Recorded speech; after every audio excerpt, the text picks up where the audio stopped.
faire 1 an que je suis associé avec mon ami Enzo, qui est mon associé. En juillet dernier, juillet 2024, je lui ai fait cette proposition.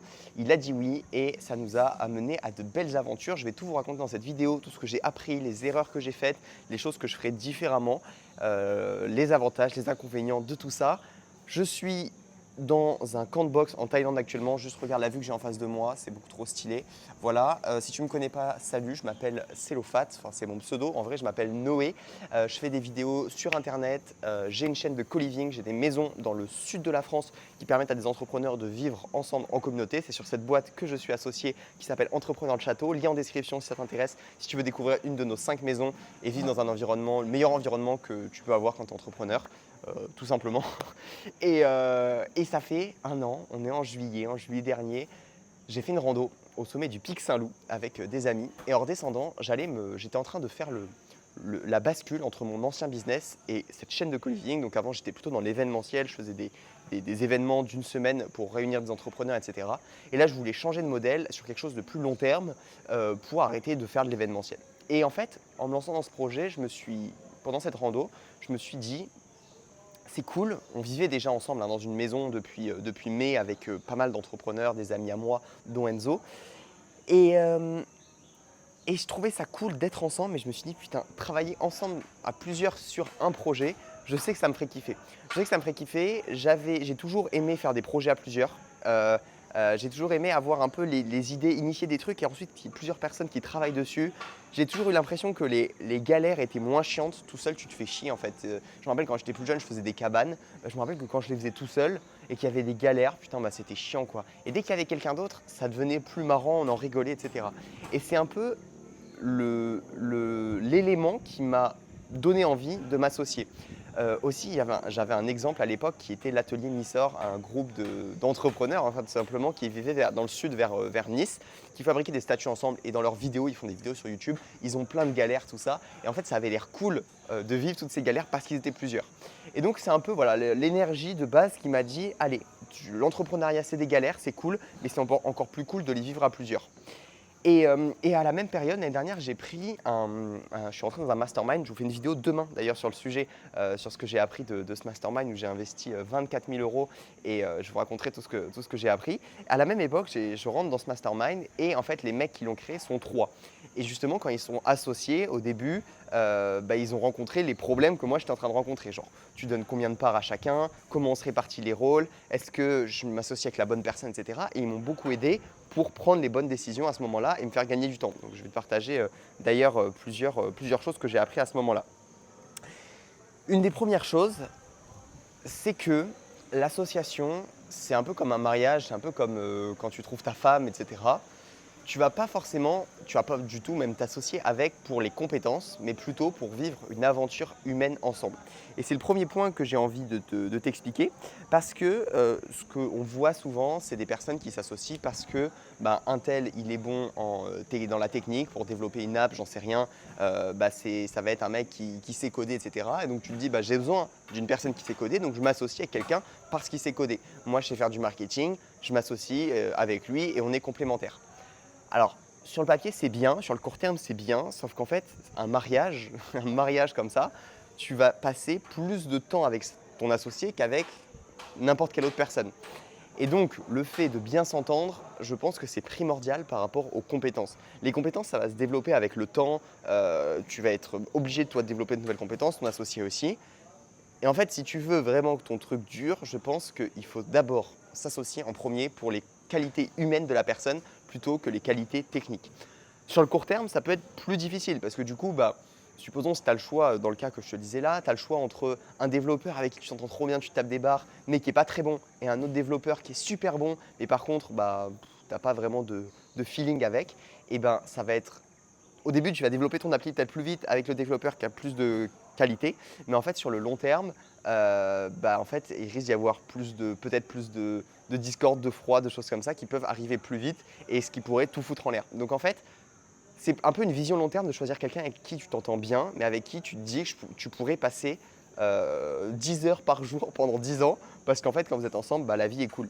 Et donc, c'est ça qui m'a fait en grande partie choisir mon associé Enzo, qui avait eu plusieurs expériences en business, mais voilà, qui avait fait du coaching sportif, du trading, etc., mais qui n'avait pas eu encore, disons, des résultats monstrueux. Moi non plus, en fait, à l'époque, on n'avait pas encore créé de gros business, on va dire, qui faisaient plusieurs dizaines, centaines de milliers d'euros par mois, tu vois. Donc, en fait, on s'est associé un peu avec… Enfin, la décision d'avoir choisi cet associé-là, ça a été surtout, je m'entends bien avec cette personne. Et je ne regrette pas du tout. Je pense que ça a été un très très bon choix d'avoir fait ça parce que du coup, c'est périn de rester, on restera associé des années et des années. Voilà, donc ça c'est un premier truc, penser aventure humaine, penser long terme et du coup je pense que c'est plus durable.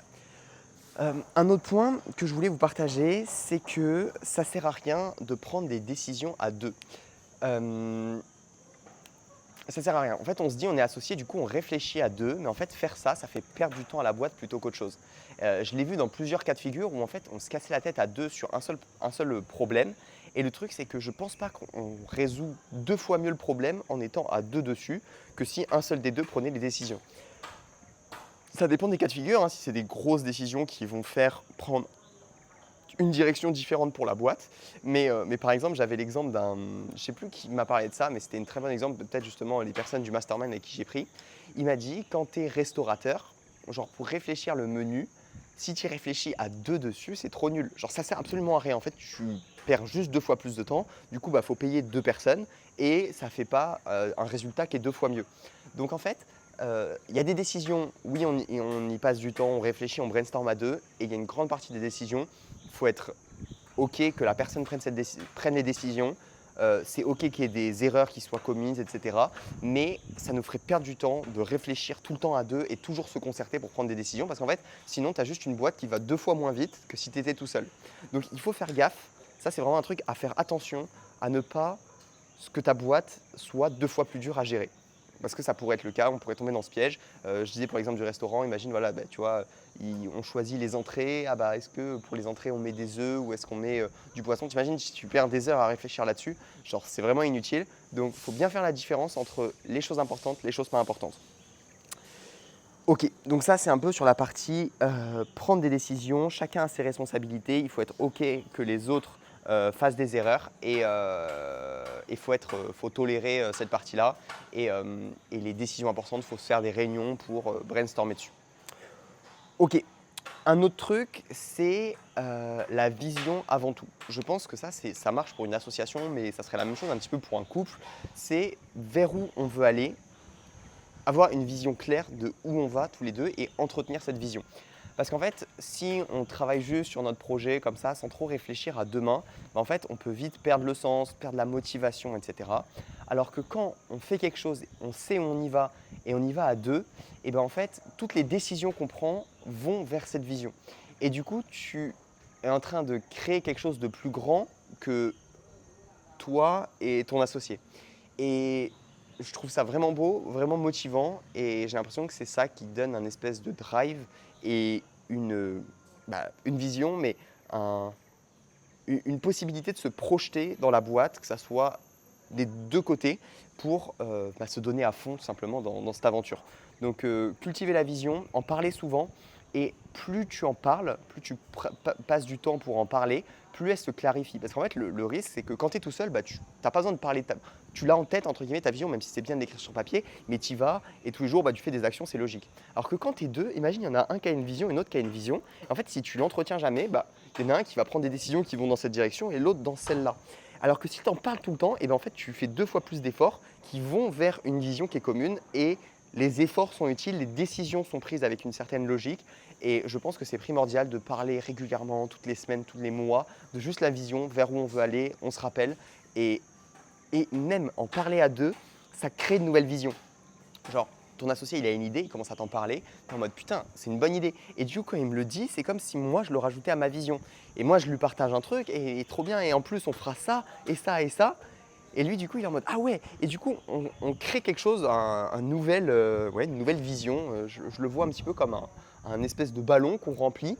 Et à chaque fois qu'on en parle, on rajoute des trucs dans le ballon qui fortifient l'association, fortifient la relation et qui peuvent t'aider à créer des belles choses. Voilà, c'était le petit pan vision commune. Je t'avoue que j'ai écrit cette vidéo en 3 minutes, j'ai fait juste des bullet points, j'ai oublié plein de trucs je pense, mais tout ce qui m'est venu naturellement, je l'ai écrit là, donc je relis un petit peu. Ensuite, un autre truc, du coup, bon, ça c'est, on en a parlé, être complémentaire, comme je l'ai dit juste avant, c'est quand même cool d'être complémentaire. Je t'ai dit, c'est bien d'être associé pour l'aventure humaine, etc. Mais je pense que c'est utile d'être complémentaire et de prendre du plaisir, que chacun prenne du plaisir dans ses responsabilités. Moi, par exemple, j'adore faire des vidéos, etc. C'est moi dans la boîte qui m'occupe de faire toute la partie création de contenu, acquisition client, même si c'est une partie que j'aime bien, etc. C'est top. Mon associé s'occupe par exemple de la partie un peu plus vente, de la partie relations humaines avec nos habitants, etc. Parce que lui, ça lui correspond beaucoup mieux. Donc c'est beaucoup plus lui qui est au premier plan. Moi, je suis plus sur l'acquisition de nouveaux habitants, de nouvelles personnes qui candidatent pour vivre dans nos maisons, comme avec ces vidéos, ou sur la partie aussi acquisition maison, trouver des nouveaux biens, etc. Je suis plus dans la partie, j'avais plus envie, après avoir fait plus d'un an et demi de séminaire, j'étais tout le temps en relation avec des humains et c'était cool, j'adore les humains, mais j'avais besoin d'être un peu plus sur cette partie cachée, ça m'allait mieux, lui ça lui allait mieux d'aller de ce côté et donc on était quand même assez complémentaires là-dessus. Un autre truc sur quoi je trouve qu'on est super complémentaires, c'est la partie un peu chaos et ordre. Je vais tout le temps avoir des nouvelles idées, je vais toujours vouloir changer de modèle, faire un nouveau truc. Et mon associé est un peu plus posé, un peu plus ok, pourquoi pas. Et je vais toujours être à l'initiative de ouais, viens, on fait ça, viens, on fait ça. Et lui me calme un petit peu. Donc sur peut-être nos caractères aussi, c'est assez complémentaire. Donc c'est cool quand tu as quelqu'un qui est assez complémentaire à toi. Parce que quelqu'un qui est exactement comme toi, je pense que tu aurais les mêmes envies. Et du coup, peut-être au sein de la boîte, ça peut être plus compliqué. Après, je sais pas parce que j'ai pas fait d'autres types d'associations. Mais je me dis, enfin, je trouve qu'on s'est bien trouvé sur cette partie-là, un peu balance sur le comportement. Donc voilà. Le truc le plus important, je pense que c'est la communication parce que c'est comme dans un couple, hein. D'ailleurs, je fais beaucoup de rapprochements entre le couple et l'association parce que c'est vraiment assez similaire et tu vas même passer plus de temps peut-être avec ton associé qu'avec ta copine. Donc, faut le prévoir de la même manière, être encore même plus prévoyant peut-être. Il faut communiquer dès qu'il y a des choses, que ça soit. Alors, je ne sais pas les choses de ta vie perso, je ne sais pas jusqu'à quel point il faut en parler avec ton associé, tout dépend du rapport que tu as avec. Mais les problèmes dans la boîte, c'est un vrai sujet en vrai. Parce que les problèmes, je ne pense pas qu'il faut parler de tout. Ça, c'est un premier truc. Il ne faut pas parler de tout. Tu as plein de problèmes à gérer, lui en a. On ne commence pas à échanger sur tout. Tu résous des problèmes, il résout des problèmes. Mais par contre, les problèmes plus globaux ou les problèmes entre associés, ça, je pense qu'il faut en parler au plus vite. Il faut éviter à tout prix, moi ça m'est arrivé plusieurs fois, et ce qui est normal, tu vois, d'avoir un peu de ressentiment sur certaines choses. Là, t'as pas bien fait ça, là ou ceci, là, cela. Et tu te dis, ouais, moi je l'aurais mieux fait, machin. Mais en fait, tu l'aurais pas mieux fait parce que tu as trop de trucs à faire. Et heureusement que vous êtes, tu vois, heureusement que tu es associé avec une personne. Mais dès qu'il y a quelque chose, nous on a une trame de communication d'ailleurs, si tu veux mieux communiquer avec ton associé, avec ta copine, avec peu importe, avec les gens qui t'entourent, je te laisse une vidéo en description de ma copine qui a tourné. Cette trame nous a sauvés plus d'une fois sur comment exprimer à quelqu'un quelque chose que quand il y a quelque chose avec quoi tu n'es pas ok, qui ne va pas ou qui t'a pas plu ou ceci ou cela, comment l'exprimer de la meilleure manière. C'est une trame en 4 étapes. Je vous laisse la vidéo en description. Je pourrais vous expliquer là, mais elle l'a fait bien mieux que moi et c'est elle qui nous a appris ça. Donc voilà, communiquer dès qu'il y a le moindre souci et éviter à tout prix d'accumuler du ressentiment parce que c'est vraiment la pire chose. Sinon, en fait, tu vas juste vers le crash, ça devient la cata en fait, parce que des deux côtés, ça va pas, du ressentiment d'un côté, ça va faire des actions passives-agressives et ça va être dans l'autre sens, etc. Donc vraiment faire attention, bien identifier, quand il y a un truc qui ne va pas, en parler, communiquer le plus possible. Des fois, il y a des discussions qui ne sont pas faciles à avoir, il faut les avoir et c'est hyper important. Parce que quand tout va bien, l'association, c'est juste incroyable, c'est génial. Mais quand c'est les moments plus durs, faut faire gaffe et il faut communiquer parce que faut se serrer les coudes et il ne faut pas commencer à être en discorde parce que sinon, je pense que ça tue la boîte. Voilà. Pour ce qui est des côtés durs, quand tu traverses des moments difficiles, j'ai quand même l'impression que c'est plus cool de le vivre à deux. Franchement, on a traversé des périodes où il y a eu des galères dans la boîte avec des habitants, avec des propriétaires de maisons. On a essayé d'acheter une maison, ça s'est pas fait. Il y a eu des moments, franchement, c'est pas facile, c'est normal. On n'a pas signé pour que ça soit facile. On sait que monter une boîte avec les ambitions qu'on a, etc., il y a des galères, c'est normal. Mais du coup, quand c'est difficile, c'est trop bien parce qu'en vrai, tu peux aller voir ton pote et en rigoler et te dire putain ce client il a pété un câble, il a fait ci, il a fait ça, il n'était pas content de ça. Bah ouais, bon, on va s'améliorer, on va faire mieux. Mais là tout de suite les actions sont comme elles sont et si tu es tout seul à encaisser, c'est chiant. Là tu peux le faire à deux, c'est vraiment cool. Et l'autre côté de ça c'est quand c'est les galères, quand tout se passe bien, c'est aussi cool parce que tu peux vraiment fêter à deux. Et alors, je l'ai vécu un peu avant, de réussir à organiser des séminaires, à faire des bons mois, etc. Et c'est vrai que le faire, quand tu le célèbres tout seul, eh ben, il y a un truc en moins que quand tu le célèbres à deux en réalité, parce que quand tu as des réussites à deux, c'est beaucoup plus fun parce qu'en fait, ouais, je vois où je comprends le moment où tu n'arrives pas à célébrer avec d'autres personnes qui ne sont pas associées avec toi parce qu'ils n'ont pas vécu les galères. Et en fait, s'ils n'ont pas vécu les galères avec toi, eh ben, ils ne peuvent pas célébrer au même niveau avec toi. Et d'ailleurs, nous, je pense qu'on devrait plus souvent célébrer quand on réussit des choses, etc. Parce que c'est le plus gros kiff, en fait, c'est réussir des choses, avoir réussi des choses, regarder derrière soi et se dire putain, ça on l'a fait. Et en fait, l'autre personne sait à quel point ça a été dur pour arriver à tout ça. Et du coup, la célébration est encore plus belle. C'est ce que je cherchais avec l'association. Et ça, j'ai pas été déçu. Voilà. Autre point, il faut faire autre chose que du business ensemble. Enfin, tout dépend de ta relation avec ton associé, encore une fois, mais dans cette logique de vivre une aventure humaine ensemble, eh ben, tu vas choisir quelqu'un que tu connais déjà. Généralement, pas quelqu'un qui vient de débarquer juste pour ses compétences. Et moi, ça a été mon cas. Ça faisait plus d'1 an et demi qu'on vivait déjà ensemble avec Enzo. Et, et puis, avant, on pouvait faire des activités, des trucs, etc. Et depuis qu'on a été associés, on s'est mis à, quand on se voyait, parler que de business. Et même lui me l'a dit plusieurs fois, mec, en fait, je sais même plus quelles sont tes problématiques dans ta vie perso, etc. Parce que, en fait, dès qu'on se voit, on parle que de business, etc. Et je pense que pour entretenir la relation, en fait, il faut continuer à vivre des trucs ensemble, aller au resto ensemble, parler d'autres choses, faire des trucs fun, faire du sport, faire ceci, faire cela. Et nous, on l'a un petit peu perdu peut-être à un moment. On a réussi à s'en rendre compte et le retrouver. Et je trouve que c'est hyper important du coup, de se faire des sorties vélo, de se faire des trucs, parler d'autres choses que du business, parler de des sujets qu'on parle entre mecs. Voilà. J'ai pas besoin d'épiloguer, mais tu vois, parler de la vie, parler de tout et parler des trucs un peu plus perso. Je trouve ça cool pour garder une relation qui est sympa avec ton associé. D'ailleurs, je fasse un petit coucou à Enzo si tu regardes cette vidéo. Frérot, trop cool. 1 an qu'on est associés. Je sors cette vidéo pratiquement 1 an après, je crois que c'était le 15 juillet. Tu connais mieux les dates que moi. Mais voilà, c'est trop bien, c'est une belle aventure. Et c'est que le début, donc voilà. Ok, qu'est-ce que je voulais vous raconter d'autre? Oui, il faut être conscient quand tu t'associes avec quelqu'un. Aussi, tiens, ça rebondit sur le fait de ne pas s'associer que pour les compétences. Parce que quand tu t'associes avec quelqu'un, au début, tu te dis un tel il fait ça, un tel il fait ça. Sauf qu'en fait, si tu veux faire une vraie boîte, aller loin, etc., tout ce que tu te donnes au début va complètement changer. Genre, par exemple, moi, au début, je suis censé, je m'occupe un petit peu de la partie, on va dire, juridique. Donc, je gère avec le comptable, je crée les sociétés. On a créé plusieurs structures, on a fait toute une organisation, on va dire. Il y a une SCI, une boîte d'exploitation, une holding, tout ça, tout ça. Et en fait, au début, je ne savais pas que j'allais devoir passer autant de temps au téléphone avec l'avocat, monter autant en compétences. Et en fait, c'est pour ça qu'il faut vraiment, dès le début, être OK. On se répartit les tâches, mais savoir que ça va complètement changer et que chacun va devoir prendre beaucoup en compétences.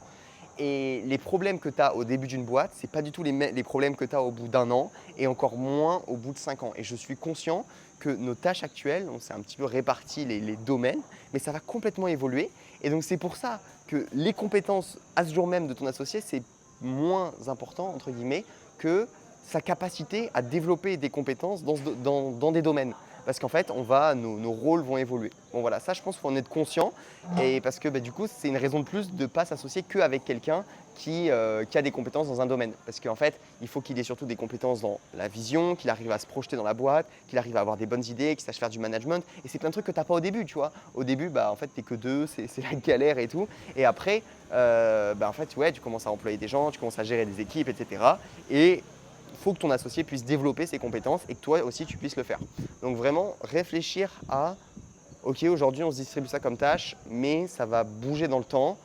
Et du coup, si on s'associe, c'est vraiment pour faire une aventure humaine ensemble. Je pense que c'est le mot de cette vidéo, c'est aventure humaine. Si tu vas bientôt t'associer avec quelqu'un, pose-toi cette question, est-ce que j'ai envie de vivre avec cette personne? Est-ce que je peux vivre avec cette personne tous les jours? Est-ce qu'on peut partir en vacances ensemble que tous les deux? Et ça va être cool sans parler de business. Et je pense que ça répond à ta question si tu peux t'associer avec cette personne. Voilà, je pense que j'ai fait le tour des choses les plus intéressantes.